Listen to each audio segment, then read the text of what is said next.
ठीक है। Thank you. Lockdown खत्म ना होता तो कितना अच्छा होता।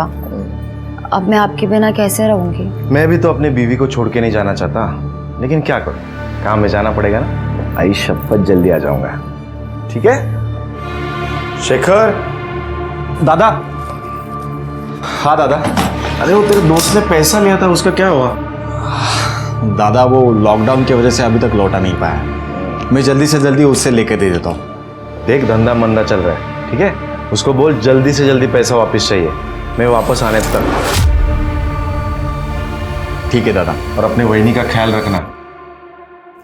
बाय।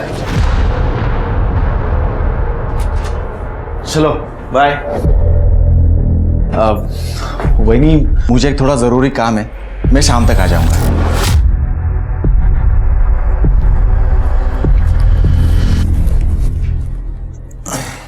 बाय।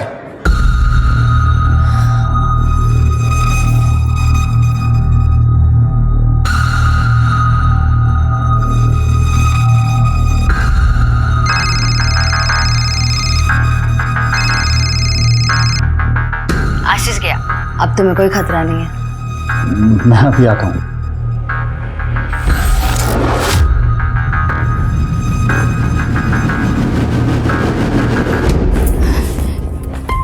तुम्हें शर्म नहीं आती? मेरे भाई का घर तोड़ के क्या अपना घर बचा रहेगा? मैं तुम्हें मानसी बहनी के पास बिल्कुल जाने नहीं दूंगी। तू रोकेगी मुझे?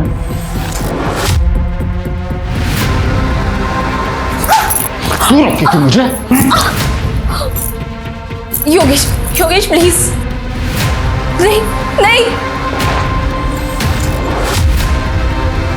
क्या कर रहा है तू? खमाटा मेरी बहू पर हाथ उठाए तो फिर इसे कहो कि काम से काम रखे, वरना खाएगी। और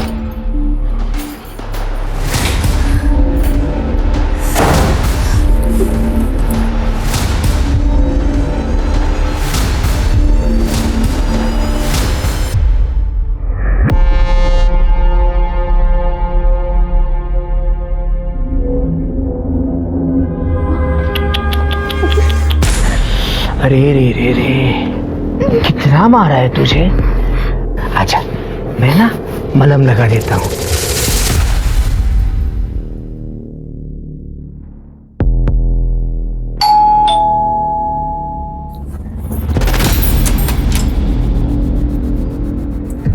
अरे चोरों की तरह नहीं, शेरों की तरह।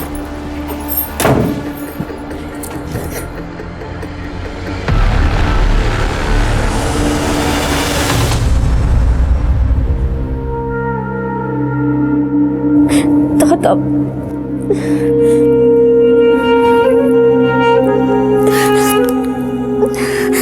शेखर, शेखर फोन उठाओ।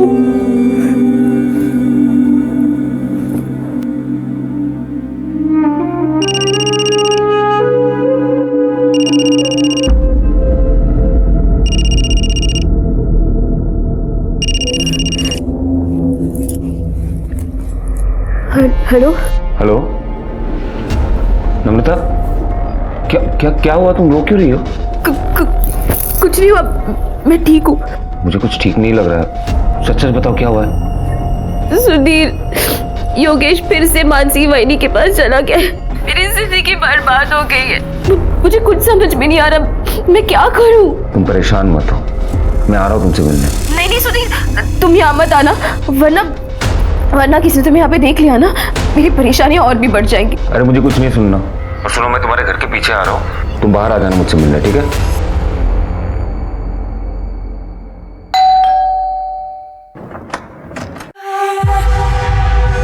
आशीष, कैसी हो? मैं ठीक हूँ। बोल कर गए थे कि जल्दी आ जाऊंगा, लेकिन इतने दिन लगा दिए। अरे क्या करूं मेरी जान, काम धंधे के लिए बाहर तो निकलना पड़ता है ना। फिर ये लॉकडाउन हो गया, अभी भी कैसे आया हूँ सिर्फ मुझे पता है। और इस लॉकडाउन में तुम्हारे बिना मेरी क्या हालत हुई है वो मैं किसे बताऊं? मुझे बताओ ना।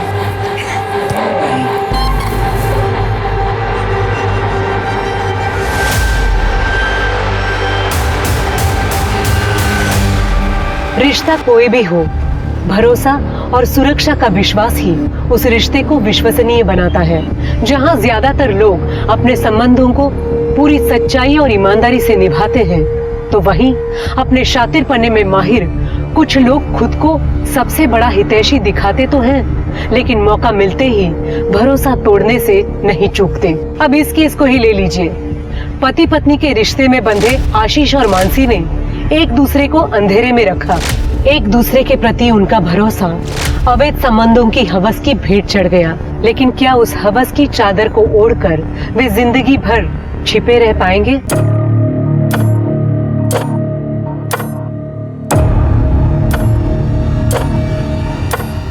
कितनी बेरहमी से मारा है तुम्हें।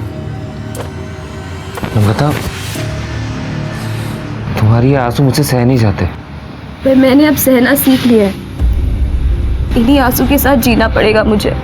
मैं अपने पति को अपनी भाभी के पास जाने से रोक नहीं सकती, और रोका तो उससे मुझे एक पति जो अपनी पत्नी की बिल्कुल इज्जत नहीं करता, और दूसरा मेरा ससुर जो मेरी इज्जत के पीछे पड़ा हुआ है। एक चोट देता है और दूसरा मरहम लगाने पहुंच जाता है। यहाँ वहाँ छूता है मुझे। तो तुम चुप क्यों हो? हाँ, अपने भाइयों से बात क्यों नहीं करती? मैंने आशीष दादा को बताया था, पर उन्हें मेरी बातों पर भरोसा ही नहीं है। उन्हें तो बस अपनी बीवी पे भरोसा है। और दूसरा शेखर जो मेरा फोन ही नहीं उठाता। सब अपने अपने लाइफ में बिजी है।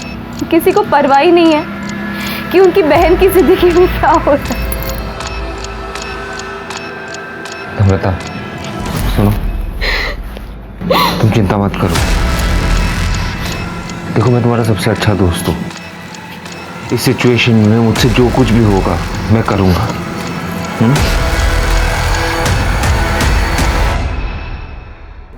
आ नहीं सकते थे, फोन तो कर ही सकते थे ना। अरे हाँ, वो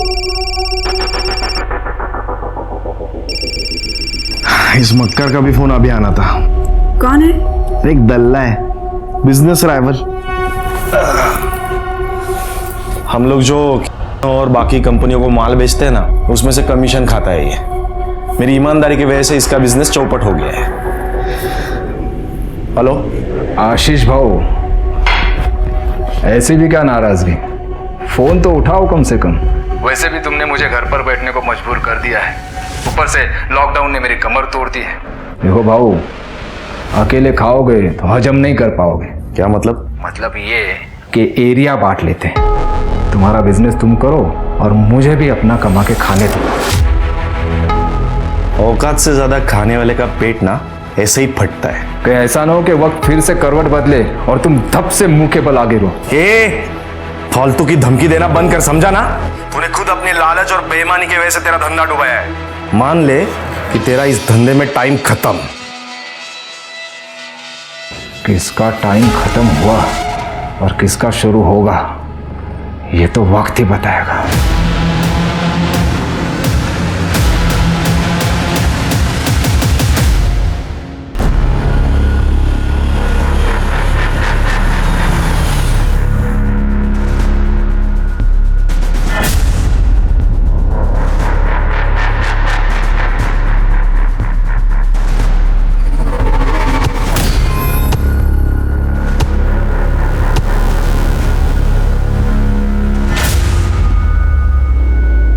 लो, तुम मिठाई खाओ। मिठाई? अरे क्या महेश, तूने खरीदे हुए शेयर्स की हालत क्या देखा ना बाजार में? सब गिर रहे हैं, अब तू मिठाई खिला रहे। केदार भाऊ, मेरी कुंडली से शनि की 7.5 हमेशा के लिए दूर हो गई है। अब मैं अपना पुराना बिजनेस फिर से शुरू करने जा रहा हूँ। तुम मिठाई खाओ, मिठाई खाओ। ठीक है ठीक है। और रही बात शेयर्स की, तो तुम्हारे खरीदे हुए शेयर्स तो बड़ा उछाल मार रहे हैं। केदार भाऊ, तुम्हारी जिंदगी में कोई उछाल नहीं आ रहा। महेश, मेरी जिंदगी में बहुत जल्द उछाल आने वाला है। तू तो जानता है, मेरा बेटा योगेश नम्रता को, मेरी बहू को आए दिन मारते रहता है। अब उसकी बेरुखी से तंग आकर वो जल्द ही मेरी बाहों में आने वाली है। ये बात, अब इस बात पर तू मिठाई खा ले। कौन आ गया?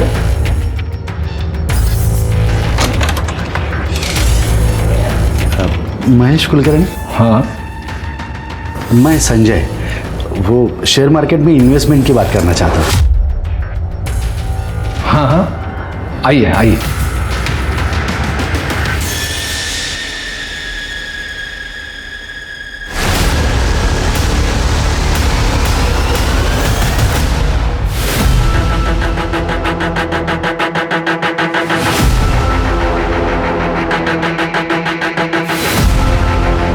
रुको रुको इधर रुको।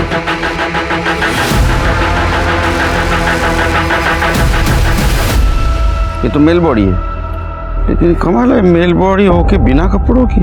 हो सकता है इसका गला दबा कर मारा हो इसे। इसका चेहरा भी बिगाड़ा गया है सर। डेफिनेटली पहचान छुपाने की कोशिश की गई है। हो सकता है किसी पत्थर वत्थर से मारा हो। लेकिन इसको यहाँ मारा गया है और या कहीं और मार के यहाँ लाया है।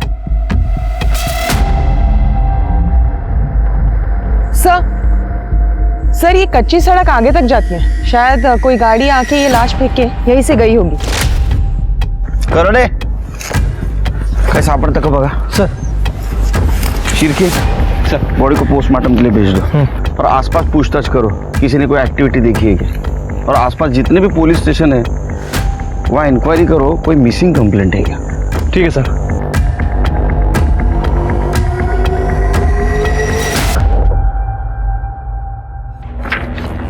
सर, आपका शक सही निकला। गला दबाकर ही मारा गया था और उसके बाद उसका चेहरा बिगाड़कर उसकी पहचान छुपाने की कोशिश की गई है। ये देखिए, पीएम रिपोर्ट में मेंशन है कि उसकी मौत 29 जून को दिन में 11:30 से 12:30 के बीच में हुई है। और सर, उसके पहले उसके साथ सेक्सुअल एक्टिविटीज़ भी हुई हैं। तो ये औरत के चक्कर में तो ये मर्डर नहीं हुआ। सर, लग तो ऐसा ही रहा है।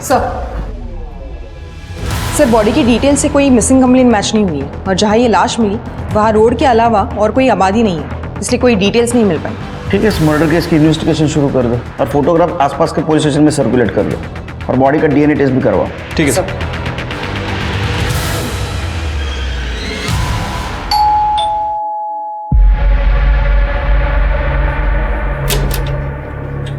मानसी देशपांडे जी।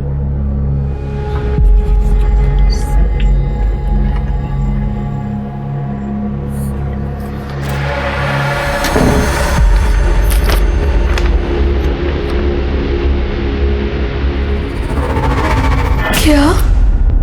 आशीष का डेथ सर्टिफिकेट? हे भगवान, ये क्या हो गया? आशीष, वही क्या है? हे भगवान।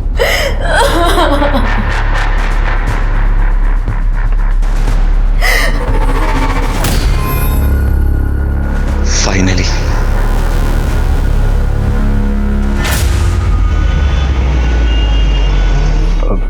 ठीक है, मैं बोल दे। सुनो, क्या हुआ?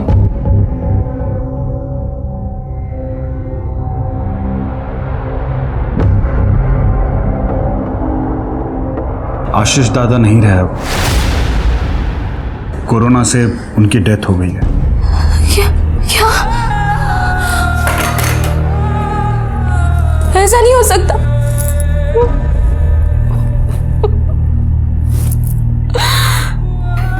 संभालो अपने आप को। अब वैसे भी हमारे रास्ते का कांटा तो निकल ही गया ना।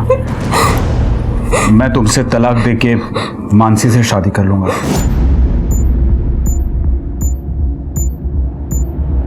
तुम्हें जरा सी भी शर्म नहीं आती ना? ऐसा क्यों कर रहे हो तुम मेरे साथ?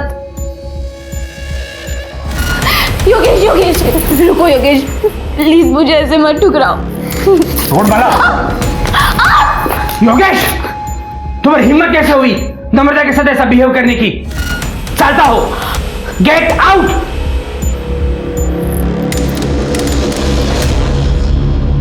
नम्रता, उठ जा। अरे उठ उठ। उठ। देख, तो चिंता क्यों करती है तू? छोड़ो मुझे, मुझे ये सब अच्छा नहीं लगता। नौटंकी नहीं करना मेरे साथ। तू जानती है ना, एक मैं ही हूं जिसे तुम्हारी जवानी से लगाव है। चिंता मत कर, मैं योगेश को बोल दूंगा, वो तुम्हें तलाक नहीं देगा। करने दो उसे जो करना है वो, और मुझे जो करना है वो मैं करूँगा।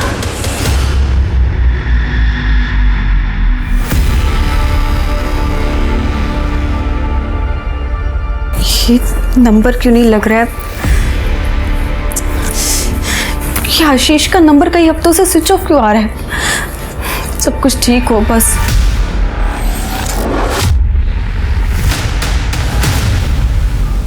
मानसी बहनी, प्लीज मेरा घर मत तोड़ो, योगेश को छोड़ दो। देख नम्रता, तू अपने पति को नहीं संभाल पाई तो इसमें मेरी क्या गलती है? मतलब तू सीधे से नहीं मानेगी? मैं तुम्हें ना करूंगी। छोड़ो उसको। अगर एक बार तूने और हाथ लगाया ना तो तू जिंदा नहीं रहेगी। मेरे भाई को हाथ कैसे लगाया? शेखर, ये मानसी बहनी और ये योगेश, ये दोनों का चक्कर चल रहा है। क्या? सोचा भी नहीं था तुम लोग इतना गिर सकते हो। मानसी बहनी, अरे थोड़ी तो शर्म करो। आशीष दादा जाने के बाद तुम लोग तो खुलेआम रंगरलिया मनाने लगे। नम्रता, तू गार्जियनों को करो। मेरे जीते जी मैं ये होने नहीं दूंगा। सर, हमारे पारिवारिक प्रॉपर्टी का बंटवारा करना है। प्रॉपर्टी में कितने बंटवारे? जी, ये मेरे बड़े भाई का डेथ सर्टिफिकेट है। अभी हाल ही में उनकी कोरोना से डेथ हुई है। उनकी एक बीवी है मानसी, और मेरी छोटी बहन है नम्रता। इन दोनों का हक बनता है। ऐसा कोई तरीका है जिसे ये मानसी को इस प्रॉपर्टी में से कुछ भी ना मिले? इसलिए हमें ये प्रूव करना होगा कि लीगली वो तुम्हारे भाई की वाइफ है ही नहीं। और दूसरी बात, वो किसी और से शादी कर ले तो उन्हें प्रॉपर्टी का कोई भी हिस्सा नहीं मिल सकता। जी, थैंक यू।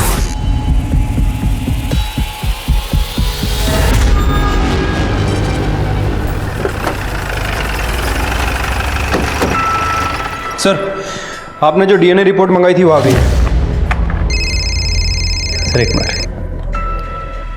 हेलो, एडवोकेट सलागरे बोल रहा हूँ। केलकर साहब से बात हो सकती है? हाँ एक मिनट सर, मेरे साथ ही हैं। सर आपके लिए। हेलो। हाँ नमस्कार केलकर साहब, एडवोकेट सलागरे बोलते हैं। हाँ नमस्कार साहब, बोला बोला। अभी शेखर नाम का लड़का आया था मेरे पास प्रॉपर्टी के बंटवारे का केस लेकर। उसके भाई की डेथ हुई है। सर्टिफिकेट में death of cause is corona ऐसे लिखा है। ये सर्टिफिकेट मुझे नकली लग रहा है। अच्छा, एक काम करना सलागरे साहब, वो सर्टिफिकेट और वो आदमी की डिटेल्स शिरके के मोबाइल पे सेंड कर दो। सर भेज देता हूँ मैं। Okay, thank you. आया? हाँ सर, आ गया। एक काम करो, ये स्वाति को फॉरवर्ड कर दो और स्वाति को बोलो पता करे ये फेक है और ओरिजिनल। सर सॉरी मानसी भाभी, उस दिन मैं कुछ ज़्यादा ही बोल गया। अगर योगेश को ही नम्रता के साथ नहीं रहना है तो मैं क्यों कुछ ज़बरदस्ती करूं? और आप दोनों को भी शादी करनी है तो मुझे कोई प्रॉब्लम नहीं है।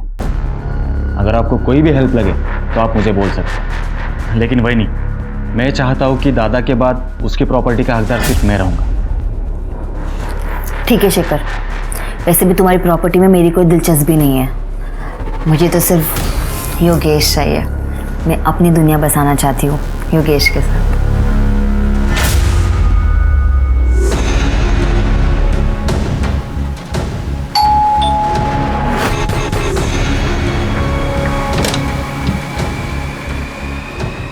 आशीष, आइए ना।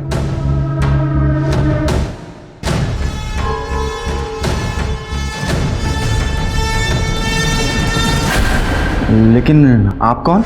मैं आशीष की वाइफ कविता। क्या क्या क्या झूठ बोल रही है आप?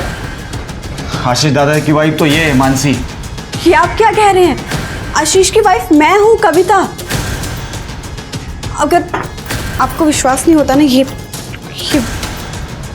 मैरिज सर्टिफिकेट देखिए।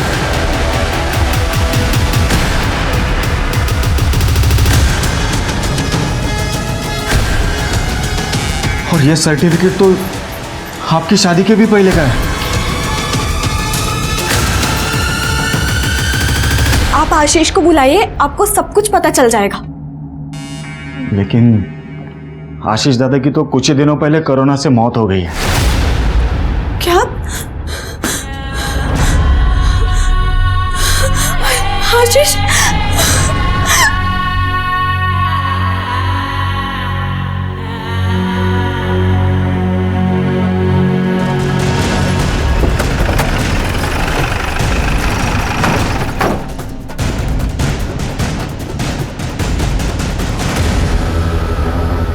आप में से शेखर कौन है? सर शेखर मैं हूँ। आपके भाई की कोरोना से मौत हुई, आपको कैसे पता चला? जो सर्टिफिकेट आपने लॉयर को सबमिट किया था, कहाँ से मिला था आपको? सर वो सर्टिफिकेट तो कुरियर से आया था। हाँ सर, कुरियर तो मैंने खुद रिसीव किया था। देखो ये यही था। हाँ सर, सर्टिफिकेट तो यही था। ये फेक है क्या? मैं जानती थी यहाँ कुछ ना कुछ तो गलत हो रहा है। आप? मैं आशीष की वाइफ कविता, लेकिन यहाँ आकर पता चला तो ये कि आशीष की बीवी बनी बैठी है। ज्यादा कुछ बुरा ना, तेरा मुंह तोड़ दूंगी मैं। काम कर रहा हूँ।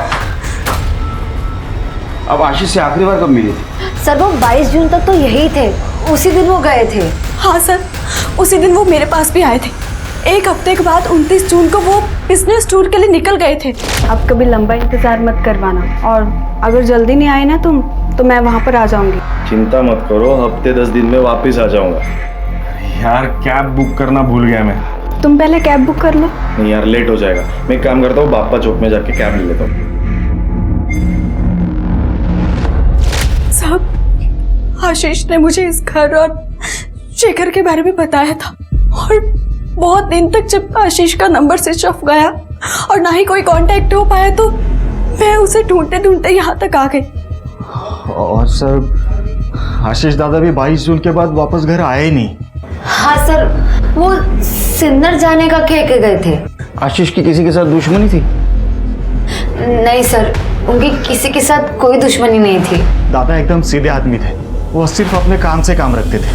सब महेश कुलकर्णी, ये आशीष का कॉम्पिटिटर हुआ करता था। आशीष ने अपनी मेहनत और ईमानदारी से का विश्वास जीत लिया था, और जिसकी वजह से महेश का कमीशन का धंधा भी चौपट हो गया था। और फिर एक दिन उसने आशीष को फोन पर धमकी भी दी थी कि ऐसा ना हो कि वक्त फिर से करवट बदले और तुम धप से मुंह के बल आगे रहो। ए, फालतू की धमकी देना बंद कर, समझा ना?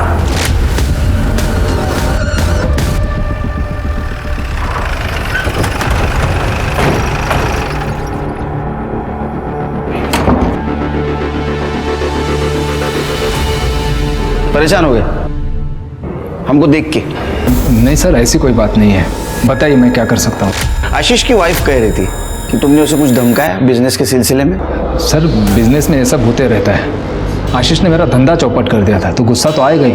फिर भी मैंने समझौते के लिए उसे फ़ोन किया था सर। हाँ, उस वक्त थोड़ी बहसबाजी हुई थी बस, बाकी मैं कुछ नहीं जानता सर। नहीं, कुछ जानते हो तो अभी बता दो, क्योंकि हम अगर जानने की कोशिश करेंगे तो बताने के लायक नहीं रहोगे। मैं सच कह रहा हूँ सर, मैं कुछ नहीं जानता।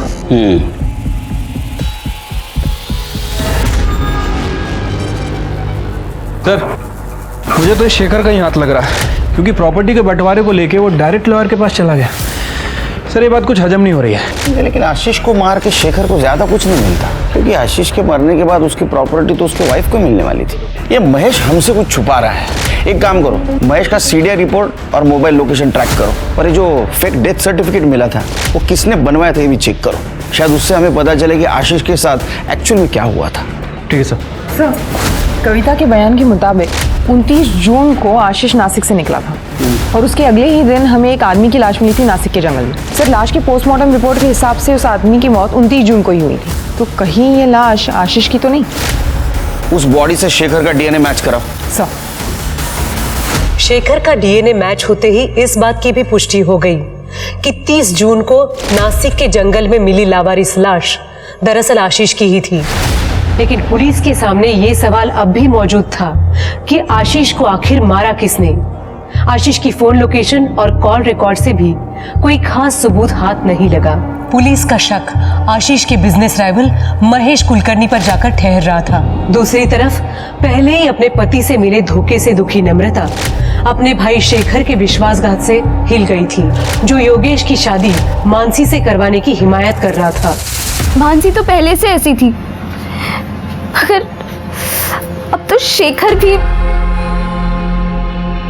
मानसी और योगेश को जो करना है वो करेंगे नम्रता, लेकिन अब जब शेखर भी इस गंदे खेल में शामिल हो गया है, मुझे लगता है तुम्हें यहाँ से कहीं दूर चले जाना चाहिए, नहीं तो तुम्हारी जान को खतरा हो सकता है। पर मैं जाऊंगी कहाँ? मैं तुम्हें कहीं एक सुरक्षित जगह पे लेके जा सकता हूँ, अगर तुम्हें मुझ पे भरोसा है तो। कैसी बात कर रहे हो सुधीर? एक तुम ही तो जिस पर मेरा भरोसा बचा है। ठीक है, कल मैं आता हूँ तुम्हें लेने, तैयार रहना। संजय जी, मैंने आपके लिए कुछ अच्छी कंपनी के शेयर सिलेक्ट किए हैं, अगर इन्वेस्ट करना हो तो पैसे लेके आ जाइए। महेश जी, एक्चुअली क्या है, वो जो शेयर्स के लिए पैसा रखा था ना, वो कहीं और खर्च हो गया। अब इंतज़ाम करने को कम से कम 1 हफ्ता लग जाएगा। कोई बात नहीं, जब इंतज़ाम हो जाए तो बता दीजिएगा। जी।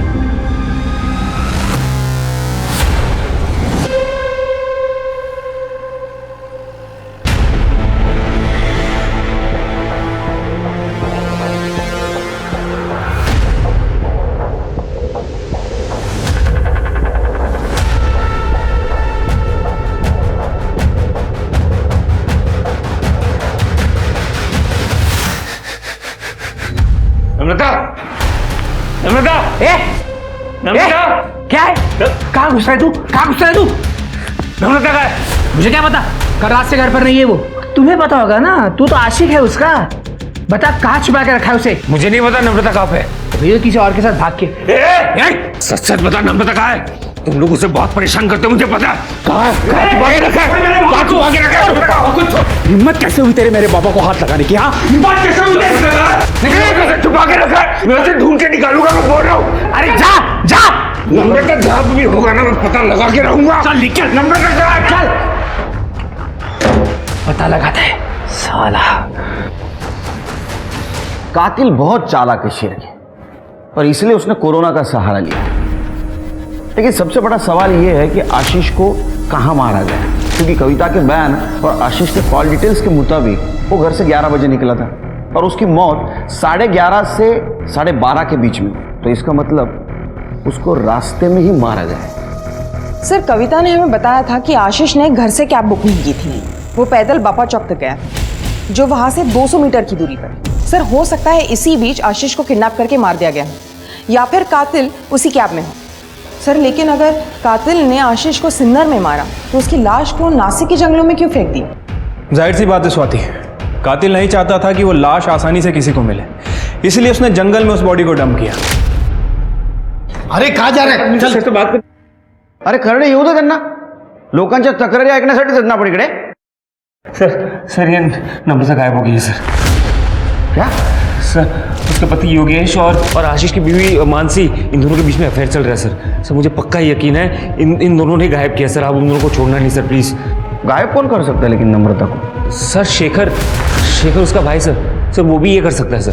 सर ये योगेश और मानसी की शादी को रोकने के बजाय वो उसे सपोर्ट कर रहा है प्रॉपर्टी के चक्कर में सर। और नम्रता ने उसे वार्निंग दिया कि अगर उसने ऐसे किया तो प्रॉपर्टी में अपना हिस्सा वो नहीं छोड़ेगी। इन सब से पूछताछ करनी होगी। अरे सर, हमें नहीं पता वो कहाँ चली गई है। हाँ सर, एकदम कैरेक्टरलेस औरत थी, कितनों के साथ उसके चक्कर थे सर, और उसमें से ये एक सुधीर भी है, पूछिए उसको। और सर एक बार तो उस कमीनी के लिए इसने मुझे मारा भी था, पूछो। को जानवर को तरह मारा तूने? हाँ? अब मार क्या होती है ना, मैं तुझे बताता हूँ। तुझे क्यों इतनी तकलीफ हो रही है? हाँ, तेरा अफेयर चल रहा है क्या उस कमीनी के साथ? तेरे जैसा नहीं समझा, और ना ही वो मानसी की तरह है कि पति होने के बावजूद यहाँ मुंह मारे। तुम लोग कर रहे हो। अगर नम्रता को कुछ भी हुआ ना तो मैं तुम लोगों को छोड़ूंगा नहीं। एक तरफा ही सही, लेकिन मैं उससे बहुत प्यार करता हूँ। छोड़, मुझे छोड़ूंगा नहीं। अरे सर ये झूठ बोल रहे हैं, उसका कोई चक्कर किसी के साथ नहीं चल रहा था। हाँ मैं मानता हूँ कि मेरा एक तरफा प्यार था उसके लिए, हम दोनों बहुत अच्छे दोस्त थे सर, इसलिए उसने मुझे सब कुछ बताया कि कैसे वो उसे मारता था और इसका ये बाप उसे मलहम लगाने चक्कर में उसको मोलेस्ट करता था सर। उसे लगा कि वो इस घर में सुरक्षित नहीं है, उसको मेरी मदद की जरूरत थी। उससे पहले कि मैं उसे कोई सेफ जगह पे लेके जाऊं, इन लोगों ने उसे गायब कर दिया सर। अरे झूठ बोल रहा है सर, खोटा बोलते हैं। ये खुद उसको भगाने के चक्कर में था और अब हम पर आरोप कर रहा है अभी। हाँ सर मैं झूठ नहीं बोल रहा हूँ सर, मेरी बात मानिए सर। आप मुझ पर कैसे इल्जाम लगा सकते हैं सर? आशीष को ढूंढने के लिए आई हूं मैं यहाँ। और तू, तेरा भाई मरा नहीं और तू वकील के पास चला गया, अजीब नहीं लगता तुझे? सबसे ज्यादा शक ना तुम दोनों के ऊपर है। एक सीधा सीधा उगल दे वरना डंडा मार के उगलवाऊंगा। सर मैंने कुछ नहीं किया, मुझे सच में कुछ पता नहीं। सर हमें जितना पता था आपको बता तो दिया। वो सर्टिफिकेट भी कोरियर से आया था।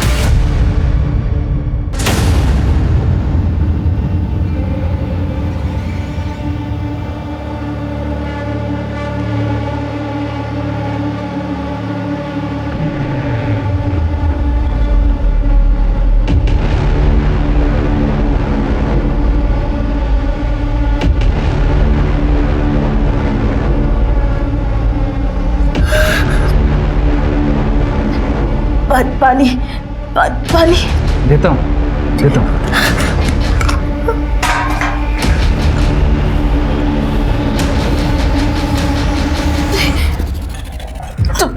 तुम मेरे साथ ये सब क्यों कर रहे? प्लीज जाने दो मुझे। जाएगी ना? प्लीज जाएगी, बाहर जाएगी तू। पहले तेरी जान जाएगी। तेरे भाई ने मुझे डुबाने के लिए जितने पत्थर मेरे गले में बांधे थे ना, उन सबका गिन गिन के बदला लेना है मुझे। नहीं प्लीज नहीं। चुप।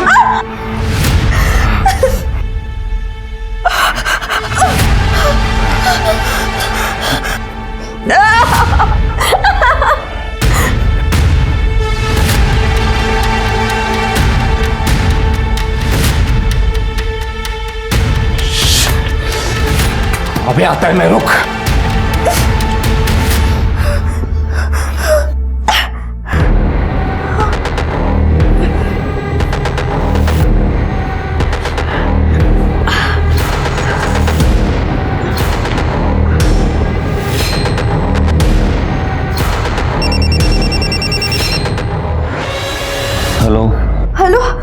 हेलो सुधीर।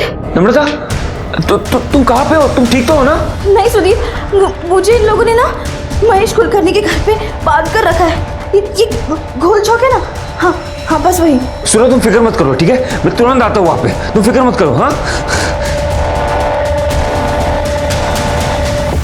सर, अभी तक इस नम्रता की सीडीआर से कुछ खास पता नहीं चला। 31 जुलाई से इसका फोन स्विच ऑफ है और अभी तक स्विच ऑफ ही है। सर, हो सकता है कि नम्रता अपने हस्बैंड के साथ घर से भागी हो या फिर कोई उसे जबरदस्ती करके ले गया हो सकता है कि मानसी और योगेश भी इसमें इन्वॉल्व हो। अरे शेखर? हाँ सर, इस शेखर को भी इग्नोर नहीं कर सकते हैं क्योंकि वो प्रॉपर्टी के लिए कुछ भी कर सकता है। और हमें सुधीर ने बताया था कि नम्रता अपना हिस्सा शेखर से मांग रही थी। सर वो नम्रता का पता चल गया सर। उसने मुझे 1 घंटे पहले फ़ोन किया था। उन लोगों ने उसे गोल चौक में किसी महेश कुलकर्णी के घर पे बंद करके रखा है सर। मैं वहाँ पे गया था लेकिन वहाँ पे कोई था नहीं।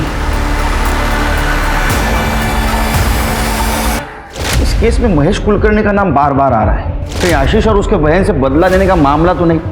एक काम करो, सुधीर को जिस नंबर से कॉल आया था उसके डिटेल्स निकालो। इस महेश कुलकर्णी को जल्द से जल्द पकड़ना होगा। चलो।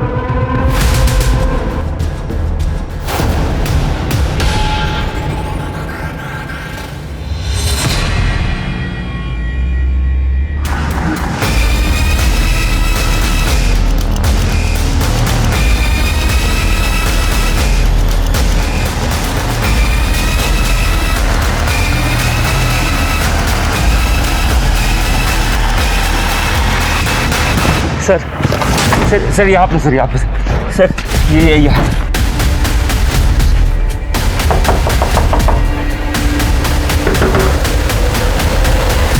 मैं जब आया था तब बंद था सर।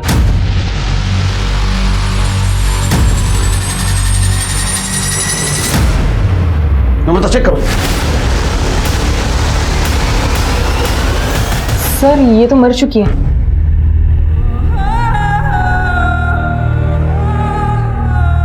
और सर ये देखिए, गले पे रस्सी के निशान है। शायद रस्सी से गला घोट के मारा गया इसे।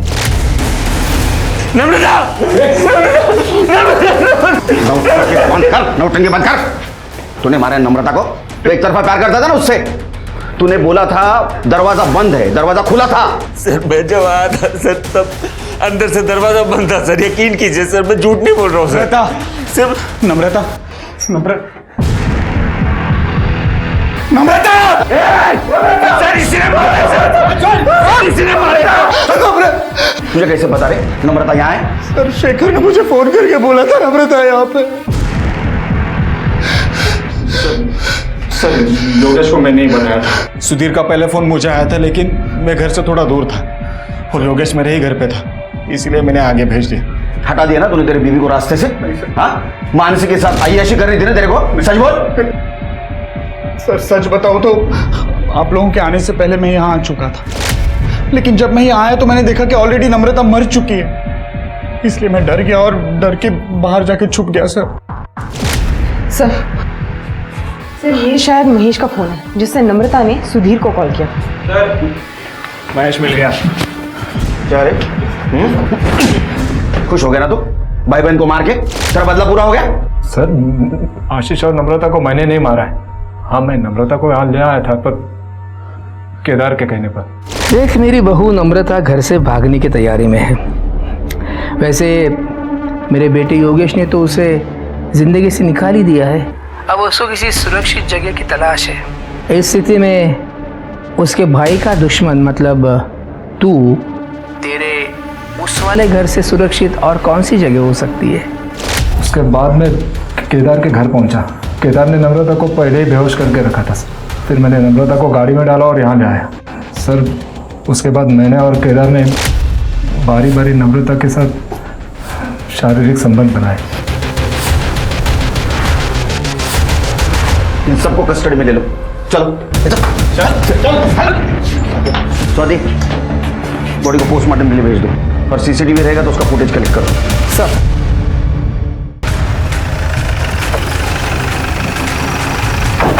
अरे साहब, वो महेश झूठ बोल रहा है। एक नंबर का की इंसान है वो। हमेशा औरतों के पीछे पड़ा रहता है। हमारे घर में आता जाता रहता था। और आपको बताया था मैंने, नम्रता हमारी बहू, उसका चाल चलन ठीक नहीं था। इतनी सफाई देने की जरूरत नहीं, सबका कैरेक्टर सर्टिफिकेट है मेरे पास। कोई सबूत है आपके पास? आएगा। जिस दिन मेरे हाथ सबूत आएगा, मेरा हाथ चलेगा, फिर तेरे हाथ कुछ नहीं रहेगा। ये केदार का सीमेंट सैंपल कलेक्ट करो और क्राइम सीन पे जो कॉन्डम मिले उससे मैच करवाओ। सर नम्रता की पीएम रिपोर्ट। सर नम्रता की मौत गला घोटने की वजह से हुई है। इसके गले पे रस्सी और कुछ ट्रेसेस भी मिले हुए हैं। इसके अलावा बॉडी पे कहीं कोई स्ट्रगल के निशान नहीं है और मौत 11 से 12 के बीच में हुई है। CCTV footage? नहीं सर, वहाँ कोई सीसीटीवी कैमरा नहीं है। बात समझ में नहीं आ रही शिरके। ये नम्रता ने सुधीर को कॉल किया, सुधीर ने शेखर को कॉल किया, शेखर वहां तुरंत नहीं पहुंच पाया इसलिए उसने योगेश को कॉल किया। सब लोग वहां थे, तो कातिल कौन है? सर ये महेश के मुताबिक केदार को पता था कि नम्रता कहाँ है, लेकिन इस वक्त ये दोनों मर्डर से भी इनकार कर रहे हैं। नहीं शिरके, मुझे किसी पे भरोसा नहीं, क्योंकि आशीष और नम्रता दोनों का मर्डर सेम तरीके से हुआ है। तो हो सकता है इनका कातिल भी एक हो। सर हमें शेखर ने बताया था जब उसने योगेश को कॉल किया था तब वो आशीष के घर पे ही था। हो सकता है मानसी या कविता ने उनकी बात सुन ली हो। और वैसे कविता पर शक करने के लिए बहुत सारे रीजंस हैं। आशीष के मरने के बाद वो उसकी लीगल वाइफ है, तो शेखर जैसे ही प्रॉपर्टी पर उसका इक्वल दावा बनता है। सर मैंने नम्रता को नहीं मारा है। और सर मैं भी इस बारे में कुछ नहीं जानती हूँ। उस दिन नेटवर्क इशू होने की वजह से योगेश बाहर गया था सुधीर से बात करने के लिए, और जब योगेश अंदर आया तो उसने मानसी को बताया और मानसी ने मुझे बताया कि किसी ने नम्रता का किडनैप कर लिया है। हाँ सर, ये सही कह रही है।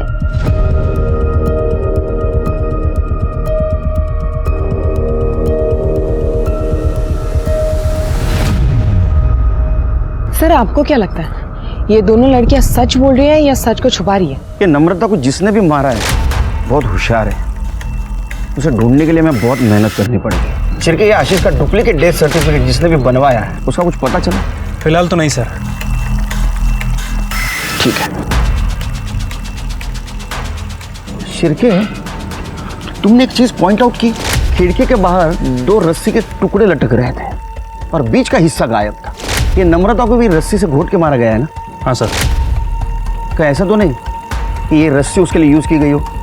पॉसिबिलिटी तो है सर। एक काम करो, फॉरेंसिक टीम को बुला, हम लोग कातिल के बहुत नजदीक पहुंच गए हैं, जल्दी। ठीक है सर। सर एक मिनट। हेलो, ठीक है सर। क्राइम सीन पे जो कॉन्डम्स मिले थे और उसके अंदर जो सीमेंट था वो केदार के सीमेंट से मैच कर रहा है। बोला था ना तेरे को, जिस दिन हाथ सबूत लगेगा मेरा हाथ उठेगा। सच बोल। मुझे मत मारिए, मैं सब बताता हूँ। मैं मानता हूँ कि मेरी बुरी नज़र थी मेरी बहू पर। महेश जो कुछ भी बोला बिल्कुल सच बोला। ये नम्रता को किडनैप करने का प्लान मेरा ही था, लेकिन मैं सच बोल रहा हूँ, मैंने उसे नहीं मारा सर। तूने अभी आधा सच बोला है। तूने एक औरत को मॉलेस्ट किया है, एक औरत तुझे मारेगी। स्वाति इसको इतना मारो ये सच बोले। सर आ!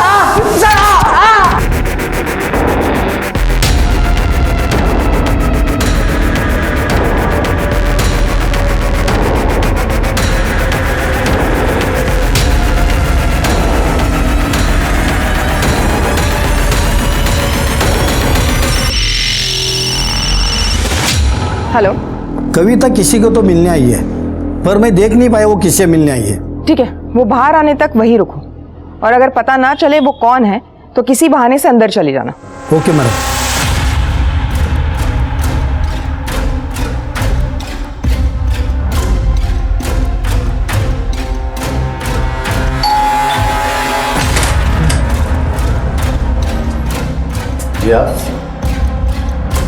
इलेक्ट्रिसिटी डिपार्टमेंटमधून आलोय, तुमच्या मीटरचं रीडिंग घ्यायचं आहे।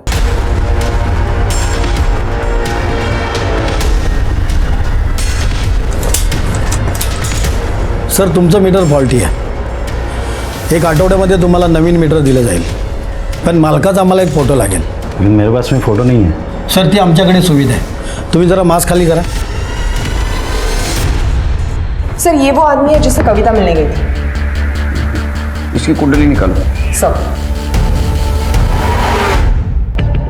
अब मेरे रास्ते में सिर्फ एक ही रोड़ा बचा है, और वो भी अपनी जगह पे पहुंच गया तो फिर सब कुछ अपना, ना कोई रोक टोक, सिर्फ मौज ही मौज।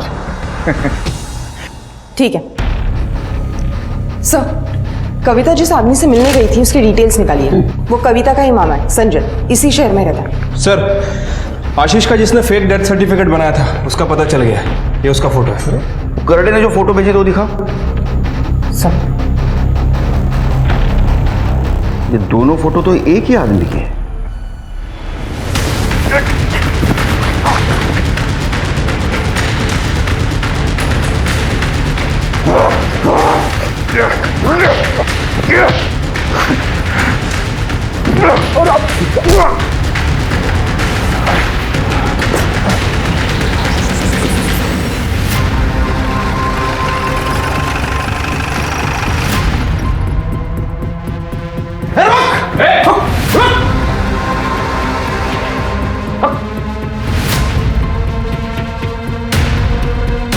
सब इसने नम्रता को मारा है। हमने जब इसे पकड़ने की कोशिश की थी ये हमलावर हो गया। बंद कर अपनी नौटंकी, समझी? ये दोनों फोटो तो एक ही आदमी के हैं। ये देखो, लेकिन इसने आशीष और नम्रता को मारा क्यों होगा? सर 100% प्रॉपर्टी का मामला हो सकता है। प्रॉपर्टी का मामला? अगर प्रॉपर्टी का मामला हो सकता है तो इसका अगला शिकार शेखर हो सकता है। हमें शेखर को बचाना होगा। 1 सेकंड से शेखर बच गया और 1 सेकंड से तू भी बच गया। तुम दोनों के खिलाफ सारे सबूत है हमारे पास। तुम सच बोलो नहीं तो हमारा डंडा बोलेगा। बताती हूँ सर, मैं आशीष से बहुत प्यार करती थी। मुझे बिल्कुल भी अंदाज़ा नहीं था कि वो मुझे इतना बड़ा धोखा देगा। वो अक्सर बिजनेस का नाम लेकर सिनर आया करता था, और जब उसने ज़्यादा से ज़्यादा वक्त यहाँ बिताना शुरू कर दिया तो मुझे उस पर शक होने लगा। फिर मैंने ये बात संजय मामा को बताई। इन्होंने आशीष के इस घर पर नज़र रखनी शुरू कर दी। तब हमें पता चला कि आशीष और मानसी शादी कर इस घर में एक साथ में रह रहे हैं। तब मुझसे ये बात बर्दाश्त नहीं हुई सर। मामा, मैं आशीष को कभी माफ नहीं कर सकती, उसे मारना ही होगा। ये तू नहीं, तेरा गुस्सा बोल रहा है। नहीं मामा, ये मेरा आखिरी फैसला है। सही मौका आने दो। उसे मारने के लिए इस घर से अच्छी जगह कोई नहीं हो सकती। Surprise is ready. उठो।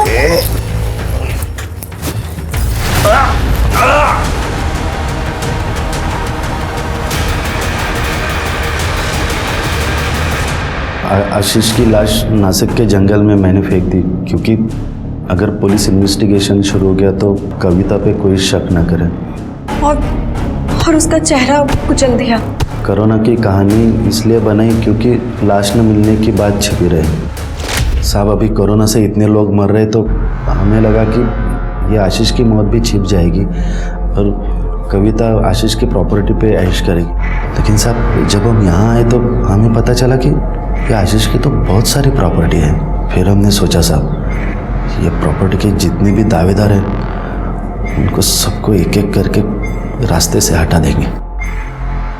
कि नम्रता के बारे में कैसे पता चला? वो मैं इनके घर पे नज़र रख रहा था ना साहब, तो वो शेखर ने योगेश को फ़ोन करके नम्रता के किडनैप होने की बात बोली, तो वो बात मैंने सुन ली क्योंकि मैं वहीं पे छुप के खड़ा था। गोल चौके के पास। और क्या नाम बताया? महेश कुलकर्णी। पक्का नम्रता वहाँ मिलेगी?